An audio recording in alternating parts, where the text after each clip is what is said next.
300만 원 버는 30대 직장인 분이신데 가계부를 보면서 어떻게 좀 줄일 수 있을지 한번 봐주실 수 있으실까요? 솔직히 말씀드려서 취업하기 전 취준생일 때 한 달에 300원 안 썼잖아요. 30만 원? 50만 원? 용돈 받아서 아껴 썼을 거 아니에요. 여기 보면 친구 약속 30만 원이 있는데, 아니 내가 돈을 벌고 있는데 내 친구한테 이 정도도 못 해줘? 한도 끝도 없어요. 그렇게 가면 택시 안 탈 거고요. 친구 약속을 좀 적게 갈 거고, 한턱 쓰는 날이 좀 줄어들겠죠. 그리고 보험료가 좀 많아요. 20만 원. 통신비도 많아요. 10만 원. 그리고 부모님 용돈은 안 드려도 돼요. 이거 그냥 당장 없애세요. 부모님이 바라는 이 30대 직장인의 모습은 뭐냐면 스스로 자기 살 길 찾아서 부를 축적하면서 사는 거예요. 제일 위험한 게 이 적금이에요. 아무 생각 없이 적금하거든요. 주거래 은행에서. 저축은 적금이라고 다들 머릿속에 박혀 있어요. 그게 금융 지식이 부족해서 그래요. 저축은 연금 저축이 하는 거죠. 은행에 예적금 한다고 세액공제 주지 않잖아요. 그래서 여기다 하고 거기서 투자가 난 너무 불안하다, 아직 공부를 좀 더 해야겠다라고 하면 일단 연금저축 IRP에 돈을 넣고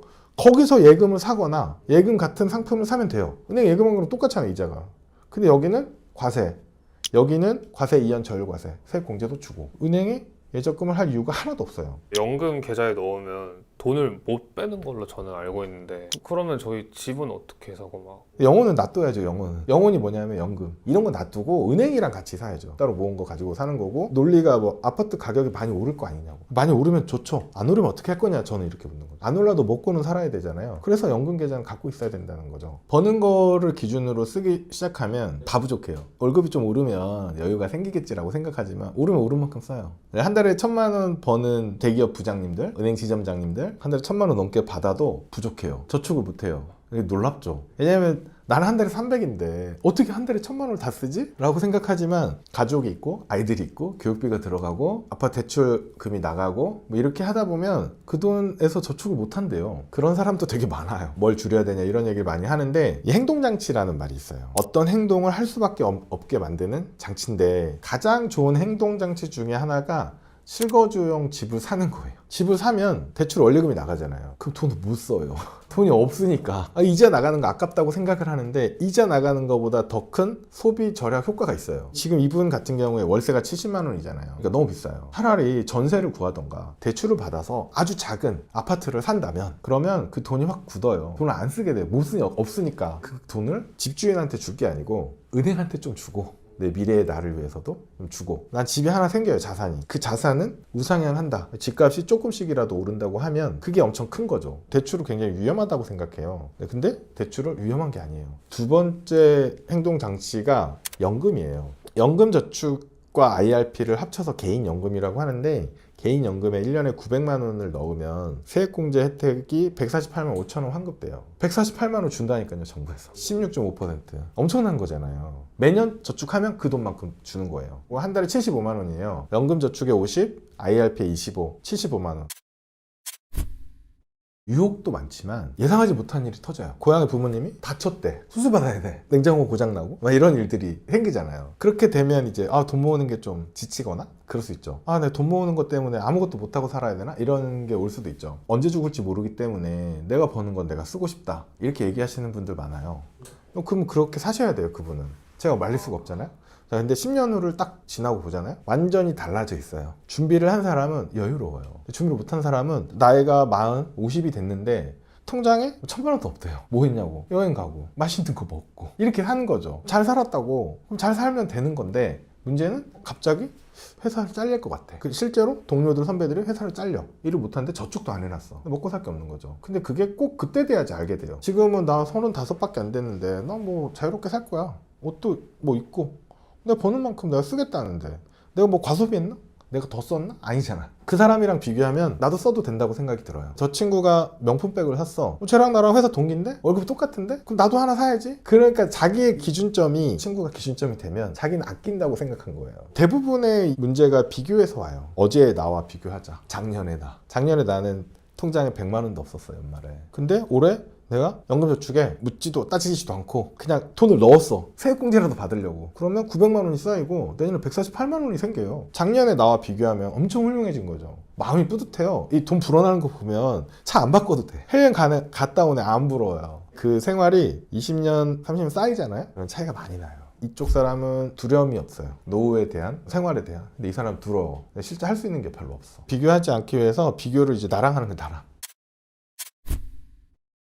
한 달에 딱 30만 원. 하루에 10,000원이잖아요. 이제 30세부터 30년간, 그럼 60세까지죠. 굴리게 되면 60세에 이제 모이는 돈이 5억 9천만 원 정도 모여요. 그리고 이 돈을 계속 또 굴리면서 매년 5,250만 원을 인출을 하는 거예요. 여기 인출하면 종합소득세가 나와요. 800만 원을 내고 세후로 4,400만 원 정도를 쓸 수 있는데 이게 월로 환산하면 370만 원 정도가 돼요. 이 370만 원을 90세까지 꺼내 쓸 수 있어요. 괜찮은 노후 준비가 될 수 있죠. 여기서 핵심 뭐냐면 ETF를 가지고 절세 계좌에서 투자를 해야 된다. 왜냐하면 세금 차이로 수익률이 연 2% 정도 차이 날 수 있어요. 2%는 굉장히 크죠. 절세 효과가 있는 연금저축, IRP, ISA 이런 계좌에서 운용을 해야 되고, 그리고 펀드보다는 ETF가 비용이 더 저렴해요. 사고 팔기도 수월하고. 그래서 ETF를 이용해서 투자를 해라. 그렇게 했을 때 실제 수익이 나냐에 대해서 이제 굉장히 질문을 많이 받아요. 그래서 이제 계좌를 계속 매달 공개를 해왔어요. 벌써 5년 10개월 정도 지났는데 계좌 수익률이 75% 정도 돼요. 누적으로. 연환산으로 계산하면 10.1% 정도 됩니다. 세액공제를 또 포함하게 되면 13.5% 정도 수익이 돼요. 세액공제를 무시하면 안 돼요. 굉장히 큰 금액이거든요. 중요한 건 이걸 실천을 못 한다는 거죠. 그 뭐 2년, 3년 해가지고 수익률 안 나네, 왜 이런 거 버려버릴 수 있죠. 근데 그게 아니고 정말 꾸준히 해야 돼요. 시간의 힘이 가장 중요하기 때문에 자산을 이제 배분하는 거예요. 장기적으로 가장 수익이 좋은 게 주식이거든요. 절반 정도를 투자를 해요. 이제 어느 나라 주식을 해야 되냐, 이런 문제가 생기잖아요. 잘 모르겠으니까 그냥 분산하면 돼요. 선진국도 하고 신흥국도 하는 거죠. 즉 미국도 하고 한국도 하고, 신흥국에는 중국, 인도, 한국 이런 나라들이 있잖아요. 거기에 이렇게 분산하는 거예요. 그래서 주식 50%를 세팅을 하고 ETF를 고르면 돼요. ETF를 고르는 건 이제 어렵지 않아요. 미국 주식에 투자하는 ETF들 중에 보수가 싸고 거래량이 많은 고르고, 그 다음 나머지 50%는 주식이 하락할 때를 대비하는 자산이에요. 얘가 막 가격이 막 올라서 돈을 버는 게 목적이 아니라 주식이 하락하게 되면 포트폴리오가 망하잖아요. 그거를 보호해주는 게 목적이에요. 그래서 나머지 중에 30%는 국채, 나머지 20%는 금 이렇게 들어가요. 국채도 한국 국채랑 미국 국채를 반반 이런 식으로 접근을 하는 거죠. 그걸 먼저 준비를 하고 은퇴 자금이 좀 많이 모였다 싶으면 은퇴 시점을 내가 결정할 수 있어요. 저도 제 연금 계좌를 이제 공개를 했듯이 좋으면 10% 정도 나올 수 있네, 안 좋으면 좀 빠지겠지만 뭐 7, 8%는 나오겠지. 그럼 미래가 보이잖아요. 나는 한 달에 뭐 500을 쓰고 싶은데 좀 부족하네, 그럼 몇 년 더 일해야겠다, 이렇게 가는 거죠. 미래가 안 올 것 같잖아요. 생각보다 금방 와요. 그러니까 저는 이제 나이가 어느 정도 있고 상담 고객이라든지 여러 다양한 분들을 많이 만나니까 이미 은퇴하신 분들도 많이 만나고 은퇴하기 직전인 분들도 많이 만나요. 만나기 어려운 사람이 30대 관심이 없으니까. 근데 이분들 만나면 너무 아쉬워해요. 내가 미리 조금만 준비할 걸. 집을 사거나 연금을 만드는 게 좋은 이유가 내게 생겼잖아요. 집을 보면 뿌듯해. 연금 계좌를 보면 뿌듯해. 돈이 불어나는 게. 그런 거를 좀 느끼면 막 미래가 불안하고 그런 게 없거든요. 네, 그래서 기억하실 건 연금저축, IRP, ISA 계좌를 꼭 만들어라. 돈을 여기 넣어라. 투자는 그 다음에 생각해도 돼요. 아무 투자도 안 하는 건 안 돼요. 예금은 위험한 거예요. 물가 상승률을 감안해야죠. 예금이 물가 상승률보다 높냐? 안 그런 경우가 굉장히 많아요. 인플레이션을 감안하면 손실 나는 경우가 굉장히 많아요. 그래서 예금 안전한 게 아니고 예금은 위험한 건데 귀찮아서 그냥 예금에 넣어놓는 거잖아. 조금 고민해서 투자를 조금이라도 해야 된다. 네, 이런 얘기 드리고 싶습니다. 저도 몰랐죠. 연금 제도에 대해서 몰랐어요. 투자 공부를 하고 막 대학원을 나왔고 막 금융공학을 전공했다고 해서 다 아는 건 아니잖아요.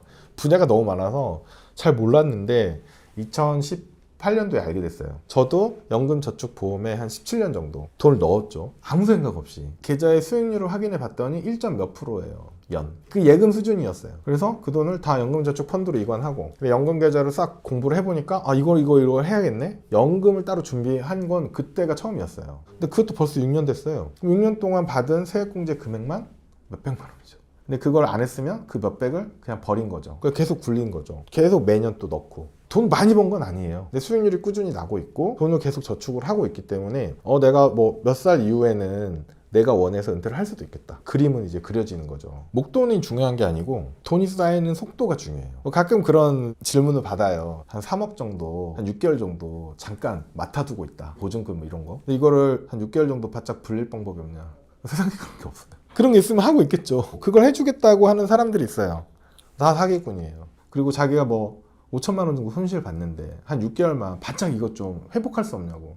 6개월 동안 5천만 원 버는 방법을 알면 그걸 매일 하고 있겠죠. 다 사기예요. 사기일 수밖에 없어요. 어마어마하게 많이 수익을 내는 방법은 저도 몰라요. 아무튼 제가 했었어야죠. 자기는 안 했으면서 뭐 이렇게 하면 됩니다라고 하면 그 100% 사기꾼이죠. 그렇게 높은 수익이 나는 방법은 모르는데 뭐 적정한 수익 5에서 10% 나는 방법은 아는 것 같고 그거 제가 실천하고 있고 다른 사람들도 할 수 있다. 은퇴를 당하지 않고 내가 은퇴를 선택할 수 있게 준비하고 있다. 그런 게 중요한 것 같아요. 통장에 얼마 정도 있으면 좀 맘 편히 은퇴를 해서 살아갈 수 있을까요? 100억? 근데 100억 없잖아요, 다. 30억? 30억도 없어요. 은퇴하면서 통장에 현금 30억 있는 사람 거의 없어요. 집 한 채랑 퇴직연금. 이게 거의 다 대부분이에요. 그리고 사실 그 금액 못 만들어요. 그 돈이 있다고 해서 맘 편하게 은퇴하기는 쉽진 않을 수 있어요. 왜냐하면 이 30억이 없어지기 시작하면 굉장히 불안하거든요. 그래서 이 30억이 안 없어지면서 생활비가 나오는 구조를 만들고 싶어 해요. 이 돈을 어떻게 관리해야 돈이 바닥나지 않으면서 여유로운 생활을 할까? 이렇게 고민하거든요. 그런 얘기들이 많죠. 1억을 모으고 나서 시작해라. 종잣돈 5천만 원부터 모아라. 그 말이 틀렸다고 생각해. 1억을 어떻게 모으냐고요? 허리띠 졸라매서 모아라 이런 얘기가 있는데 좀 비현실적인 얘기가 아닐까. 허리띠 조르는 건 좋아요. 근데 그게 지속 가능하진 않거든요. 너무 힘들 거니까. 그리고 그 기간 동안 절약만 하면서 사는 게 맞나? 그 기간 동안 투자를 했으면 5년의 경험이 쌓이잖아요. 그 기간이 10년이면 10년의 투자 기간을 버려야 되는 거잖아요. 그래서 100만 원만 있어도 전 투자해야 된다고 생각해요. 물론 100만 원 가지고 부동산 투자하긴 좀 어렵죠. 여러 가지 투자 방법이 있기 때문에 소액으로도 가능한 투자 방법들을 찾아서 시작을 해야 돼요. 시작을 해야 더 공부가 돼요. 예금을 하면서 공부를 하는 건 안 될까요? 왜냐면은 몰라서 하다가 잃으면 어떡하나 이런 생각도 들어가지고. 얼마 전에 은퇴하신 분이 계신데 퇴직금이랑 명퇴금이랑 해서 몇 억이 계좌로 들어왔어요. 손이 떨린대요. 손 떨리죠. 가슴 두근두근해요. 실제로 처음 하는 분들은. 근데 어떤 분은 몇백만 원인데 가슴 쿵쾅거린대요. 뭐 잘못할까봐. 그런데 그게 경험을 해봐야 되는 거잖아요. 경험 안 하면 절대 알 수 없어요. 경험에서 축적되는 노하우도 많이 있거든요. 그리고 돈이 적을 때 해야 손실이 나도 적은 금액을 손실 나는 거고 50% 예를 들어 손실 나 엄청 큰 손실이잖아요. 근데 100만 원이면 50만 원은 없어진 거예요. 근데 1억을 해서 5천 날리잖아요. 연봉이 날아가는데 다리 뻗고 잠을 잘 수가 없어요. 그래서 투자도 미리미리 해야 되고 아무 공부 없이 투자를 하는 거 불가능하죠. 근데 그 공부를 5년 동안 예금하고 5년 동안 공부할래? 이러면 공부 안 해요. 공부 1년 충분해요. 어떤 책을 접하고 어떤 사람한테 배우느냐에 따라서 다르긴 하지만 나 5년 동안 저축해서 종잣돈 만들고 5년 동안 공부할래 하면 5년 동안 그 사람 공부 안 해요. 닥쳐야 하죠. 닥쳐야. 생전 안 했는데 갑자기 하라고 하면 아 내가 공부해서 해야지. 책 사놓고 안 봐요. 뭐 미국 성장주 투자 따라잡기 뭐 이런 책 보시고 투자를 하시는 것도 있는데 저는 잘못됐다고 생각하지 않아요. 그건. 그래서 투자의 정답은 없어요. 정답은 없는데 위험을 컨트롤할 수 있어야 된다. 너무 위험한 건 컨트롤이 안 되기 때문에 조심을 해야 되고 경험이 굉장히 중요하고 공부를 하려면 사실 돈이 들어가 있어야 돼요. 그것만큼 큰 공부가 없어요. 작가님도 그러면 그렇게 손실을 보신 적이 있으신가요? 많죠. 금액으로 1억 넘죠. 근데 저는 그거 팔진 않아요. 말씀드렸던 것처럼 리밸런싱으로 대응하죠. 그러면 벌 때 그만큼 벌기도 해요. 그럼 손실 난 게 상쇄되기도 하고. 금액의 크기가 중요한 게 아니에요. 나중에는 이제 수익률을 보게 되고 변동성을 보게 돼요. 투자 근육이 강화가 되면 그런 게 괜찮아져요. 좋은 시점에 사고 팔면 돼요. 그냥 쌀 때 사서 비싸게 팔면 돼요. 내가 그럴 능력이 되는가? 거의 다 없어요. 그런 능력이. 저도 없고 종목 선정도 어렵고 마켓 타이밍도 어려워요. 방법이 뭐냐면 자산 배분하는 거예요. 특정 종목이 아니고 여러 가지 자산에 분산을 해놓고 그럼 어느 순간 얘네가 이렇게 움직이거든요. 움직일 때 리밸런싱만 하면서 대응을 해 나가는 거죠. 자산 배분을 이제 권하는 이유 중에 하나가 되게 다양한 자산을 하잖아요. 마법의 연금 굴리기에 언급한 포트폴리오가 K-올레더인데 이게 올레더가 사계절이란 뜻이거든요. 경제에도 사계절이 있어요. 경기가 따뜻하게 올라올 봄 같은 곳이 있고 경기가 막 화랑을 피우는 여름 같은 그런 경우도 있고 가을이나 겨울 같은 것도 있어요.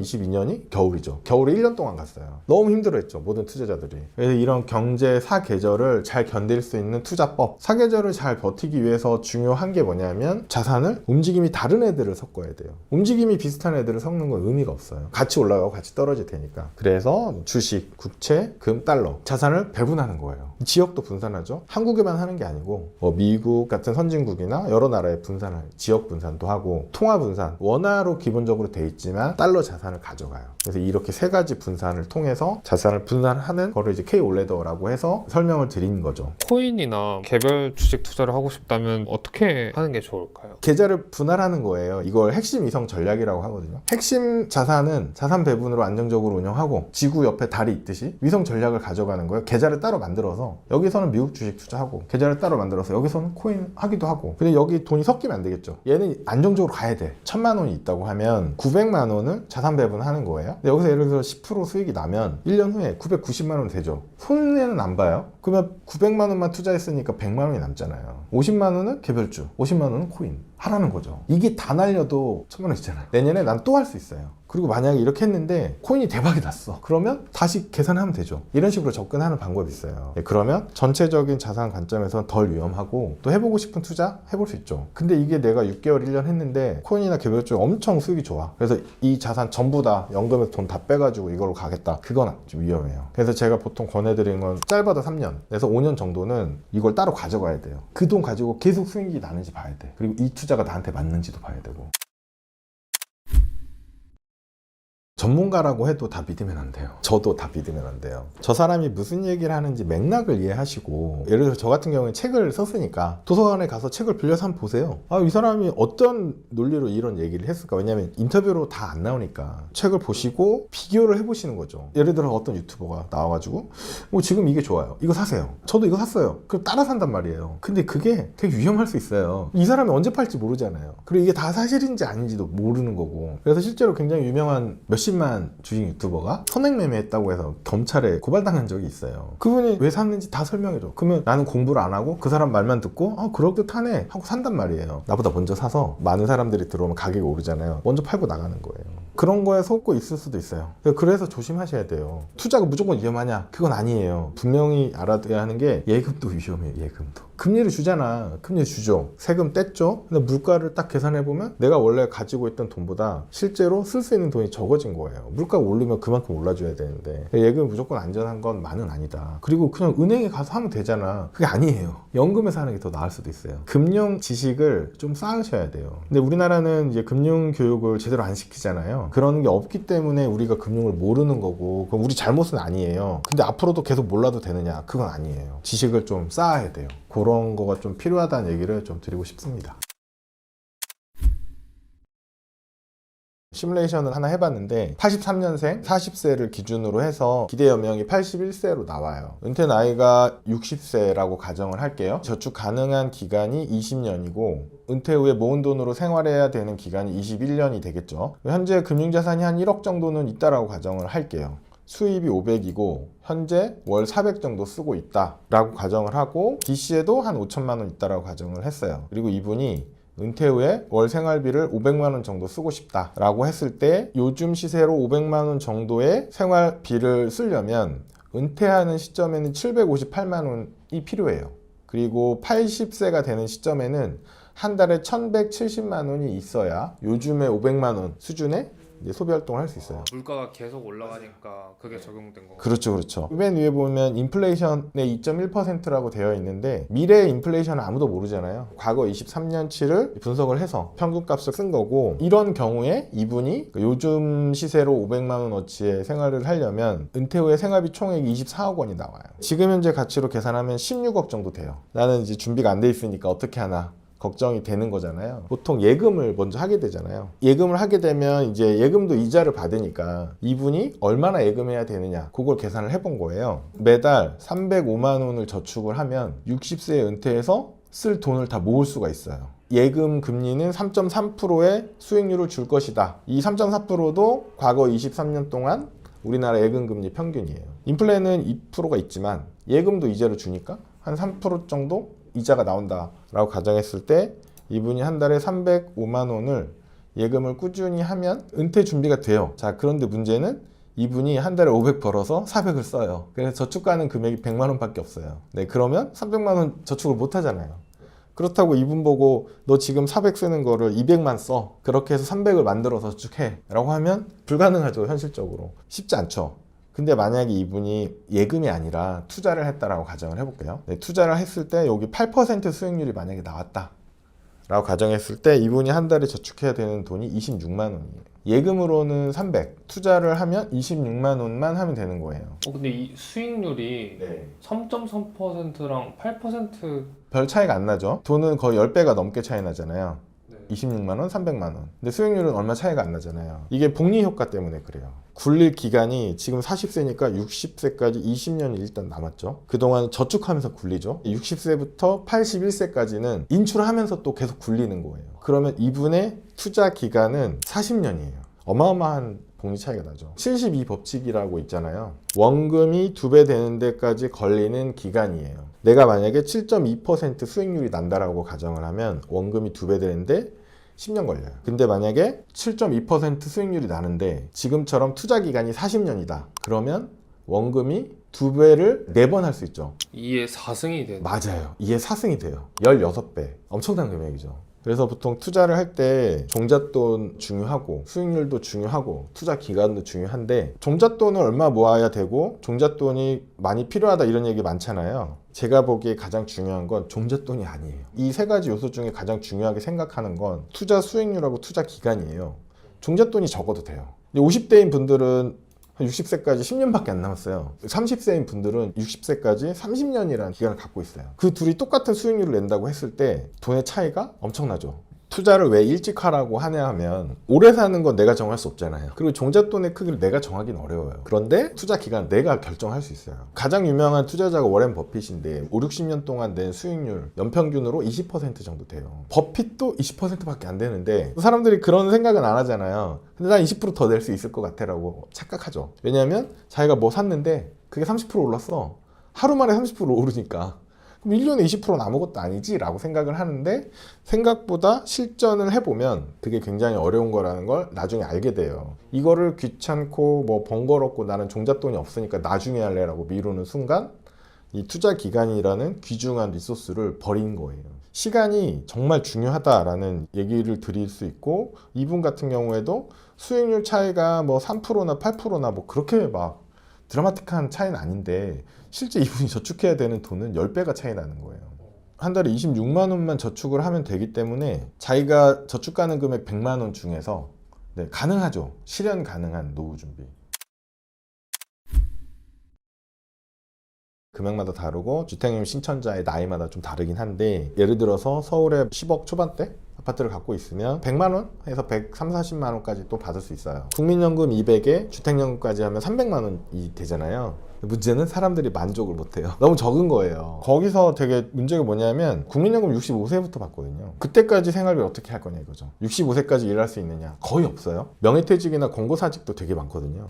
그러면 뭐 40대 후반, 50대 초반에 회사를 관둬야 돼요. 그러면 국민연금 받을 때까지 10년이 넘게 남았어요. 그 모은 돈 가지고 써야 돼요. 두 번째는 국민연금이 연금 개혁을 하고 있잖아요. 지금 규정이 어떻게 바뀔지 모르겠는데 기본적으로는 더 내게 바뀔 거고 더 늦게 받거나 적게 받거나 지금 생각하는 것보다 굉장히 작아질 수 있다. 그리고 노후에는 이제 병원비라든지 어떤 특이한 일이 생길지를 몰라요. 최소한의 인간적인 삶을 살기 위한 준비를 해야 되는 거죠. 그러니까 국민연금 있으니까 그것만 막연히 믿고 간다. 이거는 절대 불가능한. 그리고 은퇴 준비에서는 자녀를 리스크라고 해요. 장수 리스크만큼 무서운 게 자녀 리스크예요.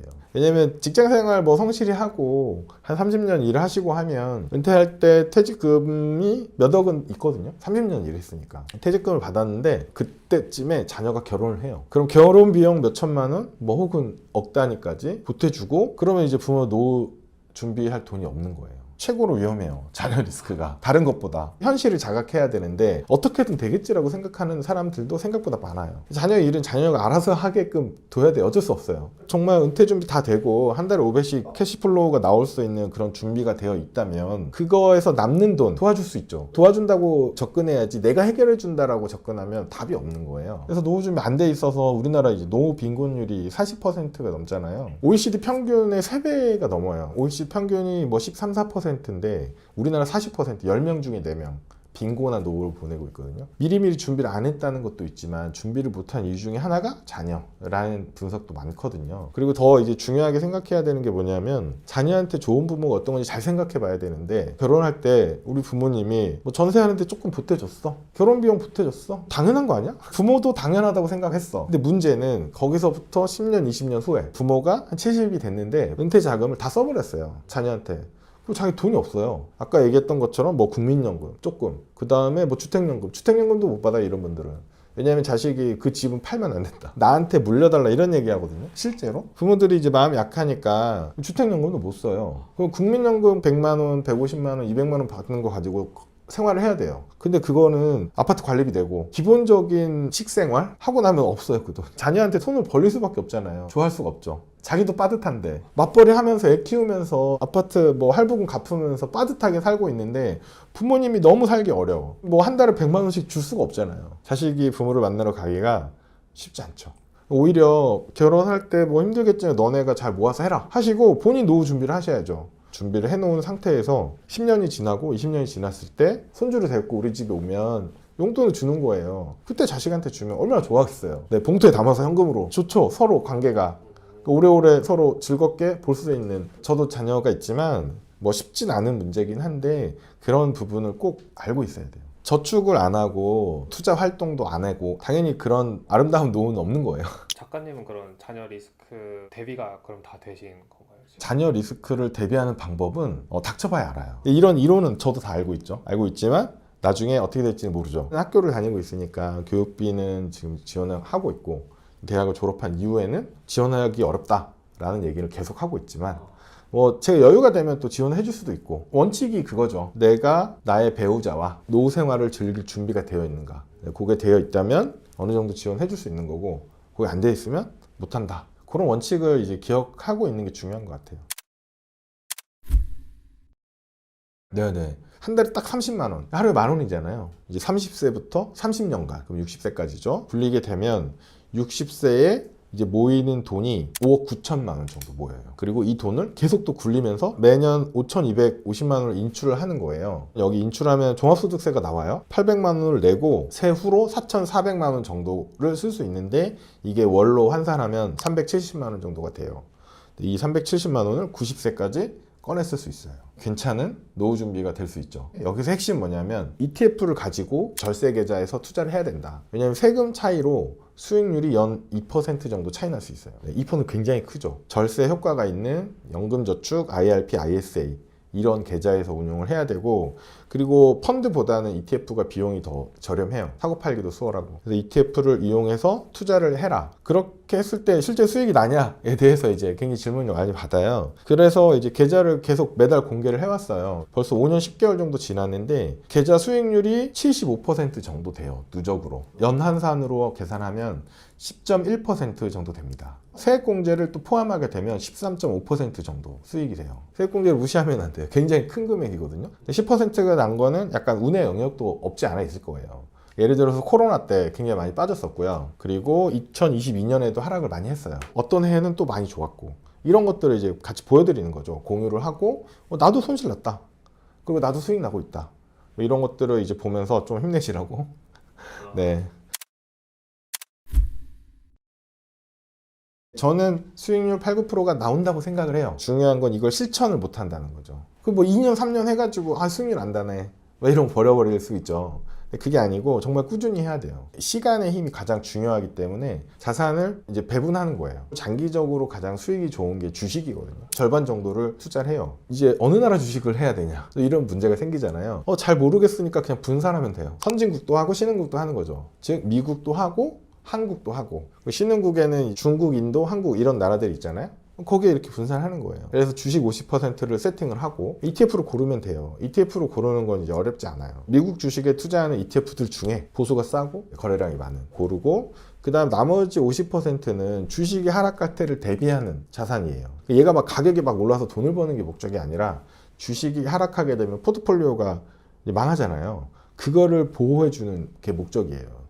그래서 나머지 중에 30%는 국채, 나머지 20%는 금 이렇게 들어가요. 국채도 한국 국채랑 미국 국채를 반반 이런 식으로 접근을 하는 거죠. 금은 근데 지금 너무 많이 오르지 않나요? 투자자마다 관점은 달라요. 뭐 미국의 S&P 500이 혹은 나스닥이 이게 적정한데 지금 여기 있으니까 너무 오른 거야, 너무 비싸 라고 생각하는 사람도 있어요. 저 같은 경우에는 자산 배분 관점에서 금이 달러랑 움직임이 달라, 그걸 이용하는 거예요. 그래서 달러가 빠질 때 금이 올라, 달러가 올라갈 때 금이 또 빠지기도 해요. 서로 이렇게 상쇄를 해주는 거거든요. 그러면 이런 질문 하시는 분도 있어요. 아니 그렇게 서로 반대로 움직이면 제로섬 아니냐, 그렇게 생각하시는데 제로섬이 아닌 이유가 있어요.